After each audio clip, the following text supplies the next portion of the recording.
Ce mardi 13 août 2024, au nouveau siège du Parti des peuples africains de Côte d'Ivoire, s'est tenue une conférence de presse d'une importance capitale. Animée par le secrétaire exécutif du PPACI, le ministre Sébastien Dagnon-Djé, cette rencontre visait à faire le point sur l'appel lancé lors de la visite du président Laurent Gbagbo à Bonoa, communément appelé l'appel de Bonoa. Chers amis, lors du meeting du 14 juillet 2024 à Bonoa, son Excellence le président Laurent Gbagbo a lancé l'appel solennel au rassemblement. Cet appel est connu désormais sous le vocable de l'appel de Bonoa. Dans cet appel, il a indiqué ouvrir ses bras à tous ceux qui souhaitent voir le pouvoir RHDP partir lors des prochaines élections présidentielles. À la suite de cet appel, le président Laurent Gbagbo a mandaté d'autres serviteurs, le président exécutif Dagnon-Djé, pour qu'il prenne la tâche avec tous les partis politiques de l'opposition. Quoi faire? Pour, premièrement, les informer et leur rappeler l'esprit et la lettre de l'appel de Bonoa. Deuxièmement, recueillir leur position face à cette main tendue. C'est donc dans ce contexte que se sont déroulées l'ensemble des rencontres conduites par moi-même et par Maître Abiba, porte-parole en chef du parti et chef de cabinet du président Laurent Gbagbo. Je voudrais ici maintenant profiter de l'occasion pour exprimer au nom du président Laurent Gbagbo et à mon nom propre toute ma gratitude à toutes ces personnalités politiques qui ont bien voulu nous recevoir, nous écouter et échanger avec nous dans le cadre de cette mission. Comment la mission a été organisée? Nous avons privilégié la voie de la discrétion. Nous avons privilégié la voie de la discrétion pour permettre à nos interlocuteurs de s'exprimer librement et pour ne pas qu'il y ait d'autres interprétations autour. Donc vous avez bien vu que depuis que l'appel a été lancé, on ne m'a jamais attendu. On n'a jamais non plus attendu les interlocuteurs, même si quelques-uns sortent un peu du bon fond des déclarations. Mais c'est bien aussi, c'est de bonne guerre. Et c'est bon tout le monde. Mais nous n'avons jamais voulu parler. Et c'est aujourd'hui que nous avons décidé de faire le point de cette mission. Nous avons donc travaillé dans la discrétion. Et ainsi, du 20 juillet 2024 à ce jour, nous avons pu rencontrer, notez bien, 16 présidents des partis politiques, 4 représentants des partis politiques, un leader d'opinion, une plateforme qui comprend 8 partis politiques, soit un total, sauf erreur ou omission de ma part, un total de 28 partis politiques que nous avons rencontrés. Les consultations ne s'arrêtent pas aujourd'hui. Nous continuons d'échanger avec les leaders politiques, avec ceux ou celles qui sont intéressés par cet appel. On le fera donc dans les jours à venir. Après aujourd'hui, certainement demain ou après-demain, j'ai encore d'autres rencontres. Et je veux vous rassurer. Parce que la question me sera posée, si je ne le dis pas maintenant, dans quelques jours, je rencontre le président de COJEP. Je ne vais pas le rencontrer plus tôt parce qu'il n'était pas à Côte d'Ivoire. Il vient d'arriver, on a pris rendez-vous, je vais le rencontrer. Ça évite une question. Les partis politiques que nous avons rencontrés, je vais vous les citer, chers amis. Nous avons rencontré M. Niaba Henri pour l'Union des sociodémocrates, USD. Nous avons rencontré M. Kamala Dominique pour le mouvement alternatif citoyen, MNC. Nous avons rencontré M. Assienou Florent pour l'Alliance pour la République Côte d'Ivoire, APRCI. Nous avons rencontré Mme Danielle Boni-Craveri pour l'Union républicaine pour la démocratie, URD. Nous avons rencontré M. Doumbia Timoko, pour le Rassemblement pour la paix, RPP. Nous avons rencontré Maître Blessy, pour le compte du PCI-RDA. Nous avons rencontré M. Anaki Kobena, leader politique. Nous avons rencontré M. Dabé Nobo, du Front patriotique panafricain, FPP. Nous avons rencontré M. Kwame Désiré, de l'Union pour le rayonnement de la Côte d'Ivoire, URCI. Nous avons rencontré M. Touré Bakari, le Parti africain de la Renaissance ivoirienne, Paris. Nous avons rencontré M. Naïbo Yves, pour l'intégrité et conscience nationale, ICON. Nous avons rencontré M. Loulou Leo, du Parti de la Renaissance démocratique et du développement, PRDD. Nous avons rencontré M. Afin Ougessan, du Front populaire ivoirien. Nous avons rencontré M. Giria Mombeo, du mouvement des nationalistes ivoiriens, MNI. Nous avons rencontré Mme Simone Eivé, du mouvement des générations capables, MGC. Nous avons rencontré M. Asia Pierre Constant pour le Parti citoyen, pour le Parti des citoyens déterminés, PACID. Nous avons rencontré M. Koulibaly Klimalo pour le Rassemblement du peuple de Côte d'Ivoire, RPCI. Nous avons rencontré M. Aïzi Daniel pour le Parti ivoirien des travailleurs, PIT. Nous avons rencontré M. Kaye Eric pour l'Alliance ivoirienne pour la République et la démocratie, AIRD. Nous avons rencontré M. Dibé Bakar Théodore pour le Rassemblement pour la démocratie et la paix, RDP. Et j'ai dit tantôt, nous avons rencontré une plateforme, la plateforme ANC. Voilà donc les personnalités que nous avons rencontrées. Nous nous sommes dit des choses et des bonnes choses. Ils ont tous affirmé leur adhésion à cet appel. Et je vais donc à ce niveau-là ne pas tout rater dans le détail que chacun a dit, mais globalement vous dire que presque tous les responsables rencontrés ont accueilli favorablement cet appel. Ils ont donné leur accord de principe, leur accord total. Ils ont tous souhaité connaître les modalités de ce rassemblement, tout en laissant parfois, tout en faisant parfois des propositions qui vont de la constitution d'une union de la gauche à la formation d'un front commun de lutte. Ils ont tous exprimé leur impatience pour la formation ou la formalisation du rassemblement. Ici, je dois dire, chers amis, que l'appel du président Laurent Gbagbo au rassemblement a créé un réel engouement. Et cela nous donne beaucoup d'espoir. Au jour d'aujourd'hui encore, des gens m'appellent pour être reçus. J'allais même dire que je suis un peu débordé, mais c'est pour la bonne cause. Donc, sur ce point, je voulais dire qu'il était un moment où il fallait que le président Laurent Gbagbo donne un message. Ce message, il a donné à Boulois, c'est le message du rassemblement des forces politiques de la Côte d'Ivoire pour lutter, et que d'ici 2025, aux élections présidentielles, le pouvoir d'aujourd'hui ne puisse plus nous gouverner.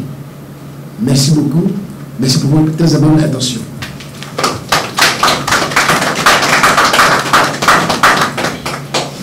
Merci, Monsieur le Président exécutif.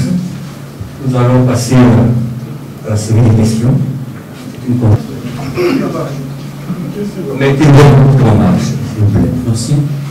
Je suis Abdoulaye Zizero, correspondant de RFI à Abidjan. Parmi les partis et leaders, parmi les partis politiques que vous avez cités, les leaders que vous avez rencontrés, si j'ai bien entendu, je n'ai pas reconnu le parti de l'ancien Premier ministre Guillaume Soro, GPS. Pourtant, ce parti a communiqué récemment pour indiquer son adhésion à, je je veux dire, cet appel. Aujourd'hui, comment cela a été accueilli au sein du PPACI et eu égard à l'épisode de 2011 où l'ancien Premier ministre avait soutenu l'actuel président, comment est-ce que cet appel-là également est entendu au sein du PPACI? Je vous remercie. Nous allons essayer de répondre à vos préoccupations. La première question de RFI, c'est bien ça. Hein? L'appel de Dieu Soro, nous l'avons accueilli avec beaucoup de plaisir. Parce que vous voyez, un appel ainsi lancé, qui est soutenu par les Ivoiriens, que d'aucuns pourraient dire qu'il ne peut pas répondre à cet appel qui répond, depuis son exil. J'avoue que ça me fait chaud au cœur. Ça veut dire que les Ivoiriens ont quelque chose en commun et ils veulent que ce pays se retrouve, se rassemble. C'est ça, la réponse de Diop Soro, c'est cela que ça m'inspire. Donc sur cette base-là, il faut les saluer, il faut les féliciter, et il faut les remercier pour avoir fait cet appel en disant qu'ils sont favorables à l'accord à l'appel du président Laurent Gbagbo. Les consultants, j'ai dû les mettre certainement, sans les nommer, comme j'ai précisé, les présidents des partis politiques qu'on a rencontrés, c'est peut-être pour ça que le nom n'est pas sorti. Mais ils ont répondu. Mais sans être allés vers, ils ont répondu. Si c'est allé vers, là, ils vont répondre. Donc, l'un dans l'autre, je suis satisfait de la réponse qui est favorable à l'appel. On peut faire beaucoup de choses avec les enfants de ce pays. Et je profite de l'occasion que vous nous donnez pour dire que Diop Soro est en exil. Et nous, PPACI, avec le président Laurent Gbagbo en tête, nous exigeons à cause du fait que Diop Soro soit en exil. Il a été premier ministre de ce pays, il a été président de l'Assemblée nationale de ce pays, il a joué un grand rôle dans ce pays, il a créé son parti politique et aujourd'hui il est en exil. Or, la constitution ivoirienne interdit à tout citoyen ivoirien de se retrouver en exil. Pourquoi Soro doit être en exil? C'est un problème qu'il faut qu'on règle. Donc nous dénonçons déjà le fait que Soro Diop soit en exil. Deuxièmement, Soro Diop a créé un parti politique qu'on appelle le GPS. C'est bien ça, hein? Je ne me trompe pas. Je vous dis que ce parti politique est interdit. Là aussi, je ne comprends pas. On s'est dit dans un pays de liberté et de démocratie et on interdit les partis politiques. C'est inconcevable. Ça ne va pas ensemble. On ne peut pas être à la fois démocrate et dans un pays de droit, et dans un pays de liberté et empêcher les citoyens de s'exprimer. En supprimant l'interdiction des partis politiques, on empêche des milliers de personnes de s'exprimer. Parce qu'à partir des partis politiques, on s'exprime. Donc ce n'est pas bon qu'on interdise les partis politiques. Et là aussi, c'est une bataille qu'il faut qu'on mène pour que le parti de Diop Soro soit rétabli. Ça, c'est tout simple. Donc, les concernant, voilà ce que je peux dire. Merci. Au suivant. Bonjour à tous. Mon nom c'est Aïssa Diallo de la culture avec la diaspora. Je voulais savoir, faire partie à 2025, cela veut dire que l'alliance qui mettra des partis politiques concernés aura un seul candidat. Deuxièmement, est-ce que nous tendons vers un candidat unique? Ça, c'est Diallo Aïssata. Non, on n'est pas à ce niveau-là. Hein. Le rassemblement, l'appel au rassemblement que le président Laurent a lancé, si vous l'avez bien écouté, il a dit: j'appelle toutes les personnalités, tous les acteurs politiques pour faire une chose, une seule chose. Faire en sorte que le régime de Ouattara ne soit plus là en 2025. C'est ça qu'il a dit. Il n'y a pas de débat autour de ça. Donc tout ce qu'on appelle, c'est pour venir conclure à ce que ce pouvoir ne soit plus là en 2025. On n'est pas en train de chercher un candidat unique. Hein. On est en train de chercher les Ivoiriens, les personnalités qui peuvent lutter avec nous pour que ce pouvoir-là ne soit plus là en 2025. C'est-à-dire qu'il sera balayé par les élections de façon démocratique. C'est ça qu'on cherche, c'est ça qu'on parle. On n'est pas en train de chercher un candidat. Donc tous qui vont venir à nous, c'est pour mener la bataille pour gagner le régime Ouattara en 2025. Si c'est pour ça qu'ils viennent, on entend la main, on les reçoit. Et il a bien dit, venez dans ce parti, enfin, pour cet appel, soyons honnêtes. Il a dit, soyons honnêtes. Il ne faut pas qu'on joue à la roubardise. Donc, on est clair là-dessus. On va aller à l'essentiel. L'essentiel, c'est que tu vois Jean-Pierre à 2025. Pour qu'il ne soit pas là, nous avons des batailles à mener. Des batailles d'abord pour que les élections s'organisent de façon juste, transparente et inclusive. Et s'il est inclusive, vous comprenez très bien. On a sorti le président de Gbagbo, Sodium et Blé Goudé de la liste électorale. Pourquoi? Ce pas les citoyens. On les a sortis de la liste électorale. Ça veut dire qu'on ne veut pas qu'ils soient candidats. Mais pour ce qui nous concerne, pour le président de Gbagbo, nous battrons pour qu'il retrouve son éligibilité. Donc, aussi bien, nous avons que tous les autres citoyens qui sont dans la même situation. Donc, la bataille qu'on va mener là, c'est d'abord ça. La deuxième bataille, c'est que les élections se passent de façon juste, transparente et inclusive, il est dit. Pour que les élections se passent de cette manière, nous avons beaucoup de choses à faire.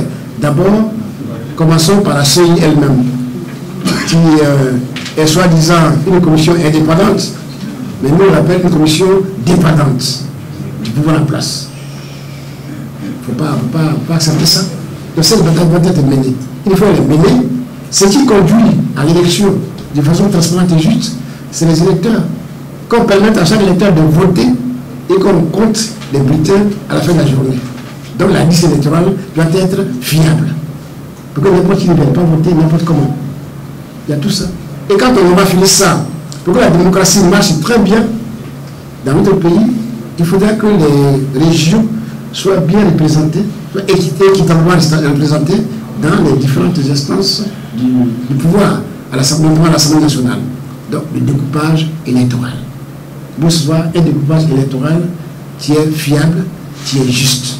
Or, le découpage électoral d'aujourd'hui est un découpage électoral biaisé au profit du parti au pouvoir. Ce n'est pas bon. Ce sont ces batailles-là que nous allons mener. Il y en a beaucoup d'autres. Vous voyez, aujourd'hui, quand on va aux élections, c'est l'achat de conscience. Donc, c'est ceux qui ont la mallette, qui sont à la mallette du coffre de l'État, c'est ceux qui peuvent facilement payer les électeurs. Donc, vous allez aux élections, et lui, déjà, il a ses électeurs qu'il a achetés, qu'il transporte. On fait la transhumance. Comme on a parlé, la transhumance, c'est prescrit par la loi. Ce n'est pas un délit. Et puis on avance. Mais c'est pour gagner les élections. Donc, l'achat de conscience doit être combattu vigoureusement. Il y a des pays où, je veux dire, le coût de la campagne électorale est bien délimité, bien surveillé. Chez nous ici, dès que tu es un petit poste quelque part, tu dépenses des millions pour être un petit député, pour être un petit maire. Tu ne dis pas tout le budget de l'État pour être maire, pour être député. Ça veut dire quoi ça? Là aussi, c'est une bataille qu'on n'a pas prévue et qu'il faut mener pour que les gens aillent équitablement à la compétition. Voyez-vous? Donc ce sont ces batailles que nous allons mener ensemble. C'est pour ça qu'on l'appelle au rassemblement. Donc il n'est pas question de choisir là un candidat unique. On va à la compétition, tout le monde vient, chacun aura son candidat, mais si les élections sont transparentes, équitables et bien organisées, on va aller aux élections, le plus fort gagnera, et celui qui sera battu va féliciter celui qui a gagné, si le temps est que les élections sont organisées de façon transparente, équitable.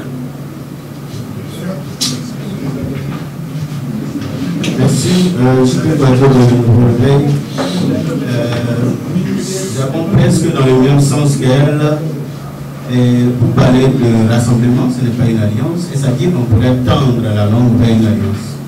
Merci. Et puis, parmi ceux que vous avez cités, on voit vos bons amis de la gauche qui ont pris leur distance. C'est-à-dire que bientôt, on pourrait voir vous et Mme Simone Gbagbo et M. Afidi sont tous à la même table. Merci. Voilà, cher ami, ce que je voulais dire sur votre question. Alors, bateau, est-ce ça? Quadio. C'est Quadio, d'accord. Quadio dit que le rassemblement s'adresse-t-il uniquement aux gens de gauche? C'est bien ça, hein? Non. Je vous ai dit ici que j'ai rencontré le PDCRDA. C'était quoi la question? Est-ce que vous parlez de rassemblement? Est-ce qu'à la longue, vous allez tendre vers une alliance de la gauche? Et puis en plus, parmi ceux que vous avez cités, il y a vos amis de la gauche, donc la différence, MGC, FPI, c'est-à-dire que demain, on pourra pouvoir agir ensemble. On va cheminer, et c'est chemin faisant qu'on verra ce qu'il y a à faire.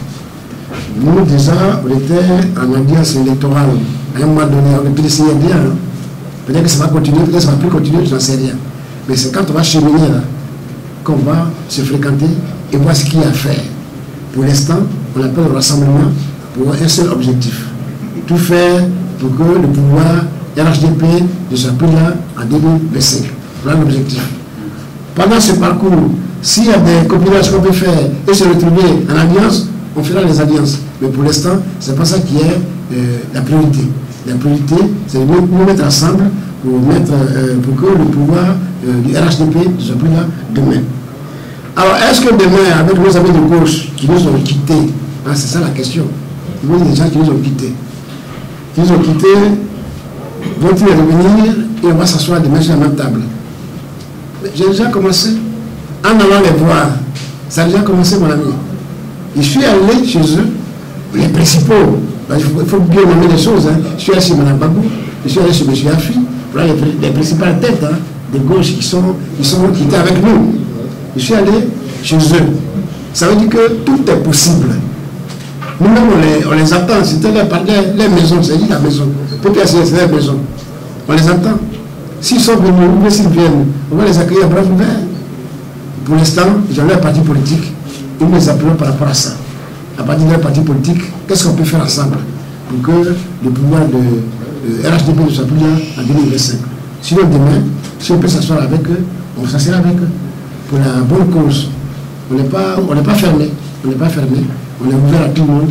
Et si nos camarades anciens veulent venir, ce sera tout un honneur pour nous. Et on sera tout heureux de les accueillir.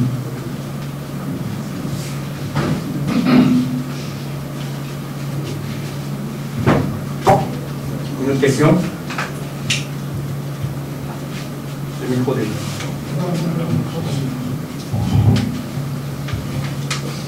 Oui, bonjour. Marine Janin pour le journal Le Monde. Vous avez évoqué un rassemblement de l'opposition, mais vous avez aussi parlé d'un front de la gauche. C'est peut-être une question naïve, mais quels sont les partis qui sont considérés comme étant de gauche? Non, tous ceux que vous avez cités.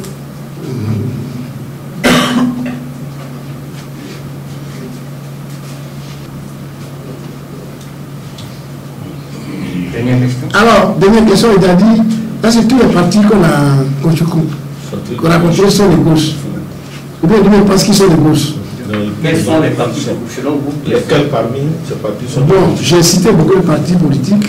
Ceux que j'ai rencontrés ont affirmé qu'ils sont de gauche, mais généralement, ils sont de gauche. La majorité des partis que j'ai rencontrés sont de gauche. Et ça, c'est plus facile pour les hommes de gauche se retrouvent. Si à côté de ça, les hommes de droite qui pensent la même chose viennent avec nous, c'est une bonne chose. Sinon, beaucoup sont de gauche et il y en a qui ne sont pas de gauche du tout. Je ne veux pas le PDCRDA. Je prends cet exemple. Donc, c'est un appel qui est lancé à tous les Ivoiriens, quelle que soit leur sensibilité, quelle que soit leur appartenance politique, c'est un rassemblement qui est lancé. Et je dis que ce rassemblement, pour ce que je vois sur le terrain, c'est un engouement réel qui a été créé. Et c'est partout qu'on m'appelle pour me rencontrer, pour qu'on puisse parler. Il y a bientôt 12 partis politiques qui sont en train de se réunir. Peut-être si je ne peux pas les rencontrer individuellement, ces 12 partis politiques, je vais les rencontrer ensemble. Mais voilà déjà, alors qu'on a jusqu'à 28, demain si on ajoute les 12, ça va faire combien 40, et ainsi de suite. Parce qu'il paraît qu'il y a beaucoup de partis politiques à Côte d'Ivoire. Donc nous sommes heureux que cet appel ait créé cet engouement. Je l'ai dit dans ma conclusion, que c'est un espoir pour nous. La Côte d'Ivoire a besoin d'espoir et d'espérance. Ce que nous vivons aujourd'hui, là, c'est un drame. C'est un drame que nous vivons.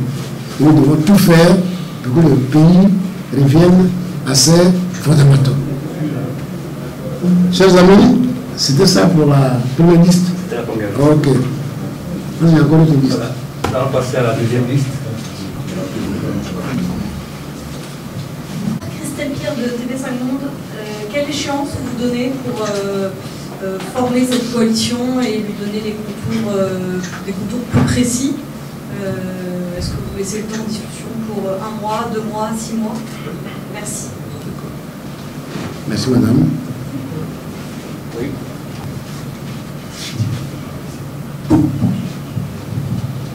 Oui, je crois que c'est la gagnante. D'accord. Très bien, merci beaucoup. Combien de temps il nous faudra pour mettre en place ce que vous avez appelé l'ossature ou bien la structure du rassemblement? Je ne saurais vous le dire parce que en matière politique, il faut travailler avec beaucoup de prudence parfois. Donc je ne peux pas vous donner une date butoir. Ce que je peux vous dire, c'est que nous avons commencé à travailler à cela. Maintenant que nous avons lancé l'appel et que nous sommes allés rencontrer les partis politiques individuellement, nous sommes maintenant au stade de la mise en place de l'organisation pratique de ce rassemblement. Donc nous sommes au laboratoire et le mois venu, quand ça sera prêt, comme on l'a fait aujourd'hui, je vous le ferai savoir. Ma méthode, c'est une méthode de discrétion, comme vous le savez très bien. C'est ce que nous pratiquons aujourd'hui. Donc, quand on pense qu'il faut faire tout dans la discrétion, on fera tout dans la discrétion. Et quand ça sera prêt, on vous appellera pour vous le dire. Nous sommes au laboratoire pour cela. Deuxième question. Bonsoir, pendant que parmi tout ce que vous avez cité, nous avons certaines parties qui ont fait des accords avec, l'ancien des accords avec le gouvernement. Sont-ils aujourd'hui prêts à faire le combat avec vous pour licencier? Deuxièmement, ceux qui viennent avec nous, ceux qui sont sur la liste que j'ai citée éventuellement, sont avec le RHDP. Mais où est le problème? Ils sont avec le RHDP. Mais s'ils veulent que le RHDP parte en 2025, ils vont accepter de venir, on va travailler. C'est eux qui connaissent la maison. C'est eux qui connaissent la maison. Donc, ceux qui ont mal fait, c'est eux qui vont nous dire ça le mois venu. Donc, ils sont les bienvenus, on travaille avec eux. C'est à nous, on n'exclut personne. Mais c'est comme un mariage, chers amis. Tu es en couple avec quelqu'un, et puis bon, pour le plaisir d'aller ailleurs. C'est parce que là où tu étais, là, tu as vu quelque chose, ça te plaît plus, c'est pour ça que tu sors. Donc nos amis qui étaient au RHDP ont décidé de venir avec nous. C'est tellement que là-bas, ils n'ont pas trouvé ce qu'ils voulaient trouver. Donc s'ils peuvent trouver ça chez nous, ils viennent avec nous, nous on est tout heureux, on va mener la bataille. Donc ceux qui sont au RHDP, qui veulent bien venir avec nous, sont les bienvenus. Mais comme on a dit, il faut qu'on travaille de la sincérité. À un moment donné, on posera la question. Pour dire, mais enfin, tu ne peux pas avoir ici et à la fois un pied ici, un pied dedans. Comme Bala Keïta, un pied dedans, un pied dehors. C'est ça qu'on appelle la sincérité. À un moment donné, on fera le tri. Si le tri s'impose, on fera le tri. Aujourd'hui, tout le monde vient. Tout le monde vient aujourd'hui et nous sommes heureux d'accueillir tout le monde.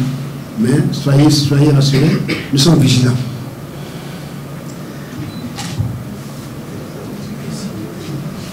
Oui. Bonsoir, moi aussi sur la vérité également.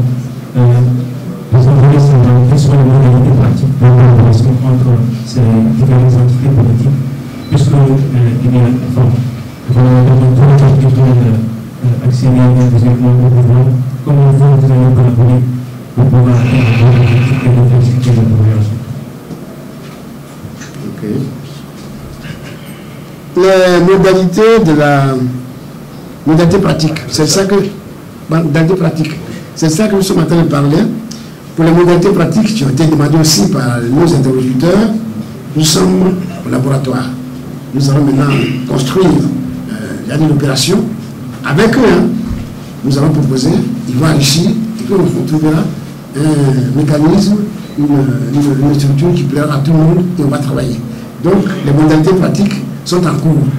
Et je vais retourner vers eux pour leur proposer des modalités pratiques que nous on voit et à eux aussi de venir amender, venir apporter leur contribution. Donc c'est en cours. Je ne peux pas le dire maintenant.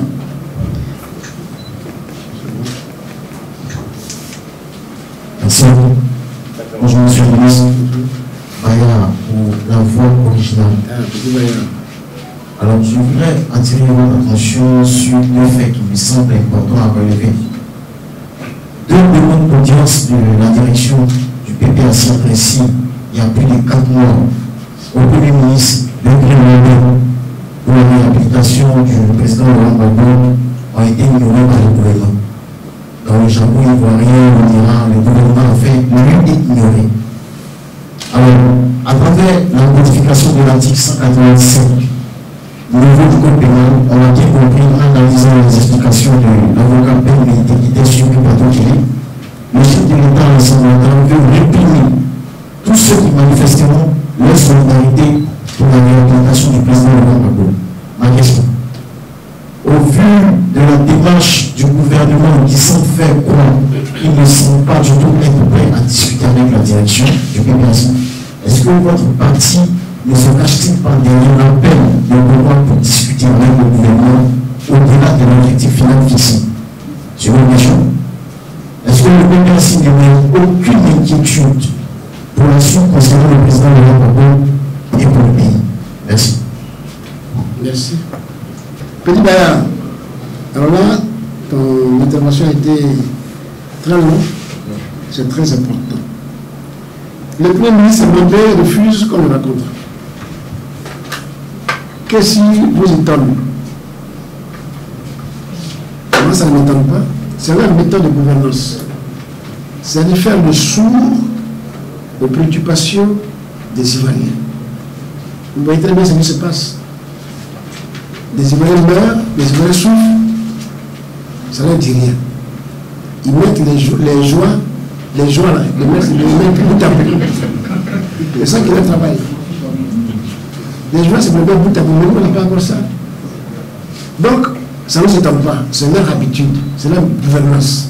Ne pas écouter le peuple, ne pas écouter les adversaires politiques, ne pas faire attention à ce qui se passe dans le pays. Ils sont là, tout va bien, il n'y a rien à dire, circuler. Voilà la méthode du gouvernement. L'article 185, ça me semble bien dit, on a fait une interview sur cet article. Je crois que ça doit être le 22e, quelque chose comme ça, tribune. On en a parlé. Vous voyez, dans les pays de pire dictature, il arrive que le peuple brise la dictature. C'est la force d'un peuple, là. On peut rien contre la force d'un peuple. Pour l'instant, tout va bien, hein? Mais tout peut aller bien. Et tout peut ne pas aller bien à un moment donné. Donc, vous reprenez les citoyens parce qu'ils revendiquent la justice pour quelqu'un. C'est leur droit, hein? Mais nous, on se battra. On se battra. On s'est battu en 2 circonstances.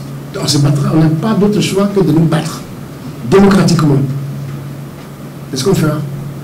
Donc, nous sommes conscients de ce que l'article 185 nous empêche de parler, de défendre les Gbagbo. Mais pourquoi nous sommes en politique alors? Si on ne peut pas défendre d'autres leaders, on les défendra, on se battra. Ils feront de nous ce qu'ils veulent. Et d'ailleurs, qu'est-ce qu'ils n'ont pas fait de nous? Qu'est-ce qu'ils n'ont pas encore fait de nous? On connaît tout ça. Mais nous sommes en politique.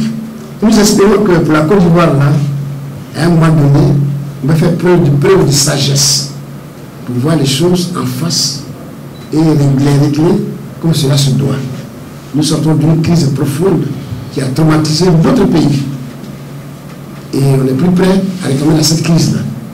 Donc la seule façon de ne pas retomber dans cette crise, c'est de régler les problèmes de façon consensuelle. C'est pour cela qu'on a demandé le dialogue politique qui les refuse. Comme ils ont l'habitude, leur manière de faire, peut-être que ce n'est pas encore le moment pour eux. Ils vont peut-être accorder demain ou après-demain, je n'en sais rien. Mais nous, on a posé l'acte. Et on va se battre pour obtenir ce que nous cherchons. Nous voulons gagner les élections de 2025 avec notre candidat, le président Laurent Gbagbo. C'est pour ça que nous sommes ici. Il n'y a pas d'autre solution pour nous. Il n'y a pas d'autre choix pour nous que de conduire le président Laurent Gbagbo au palais présidentiel, là où il était, et ils ont pris des façons arbitraires pour l'amener à la haie. D'où il est revenu. Il est revenu contre la vie de tout le monde, il est revenu de la haie. il a gagné son procès. Donc il a gagné le monde entier. Et c'est cette victoire-là qu'il va avoir encore en 2025. C'est pour cela qu'ils ont peur. C'est pour cela qu'ils ont peur. Donc, chers amis, voilà l'enjeu. L'enjeu aujourd'hui, c'est de tout faire pour que le pouvoir RHDP ne soit plus là en 2025 au terme des élections présidentielles de 2025.